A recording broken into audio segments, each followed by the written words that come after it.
दिलशादा हजारी की रिपोर्ट के मुताबिक मुल्क में बिगड़ती हुई सूरत हाल के मुतालिक एक निजी टीवी चैनल पर गुफ्तगू करते हुए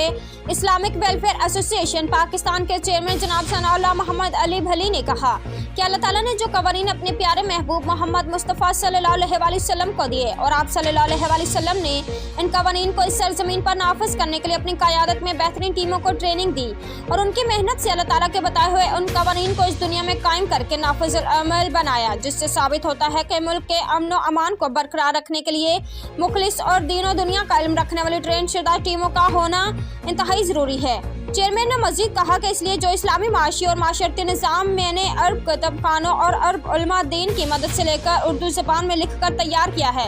उसे नाफिज अमल बनाने के लिए भी दीनों दुनिया का इल्म रखने वाले अफराद की सख्त ज़रूरत है, जिसके लिए मेंबरशिप का अमल जारी है। लिहाजा तमाम अहले इल्म नौजवानों से अपील की जाती है कि वो अल्लाह और उसके रसूल सल्लल्लाहु अलैहि वसल्लम के कवानीन को पाकिस्तान में नाफिज अमल बनाने के लिए इस्लामिक वेलफेयर एसोसिएशन पाकिस्तान में रजिस्ट्रेशन करवाएं और मुल्क और कौम की तकदीर को बदलें।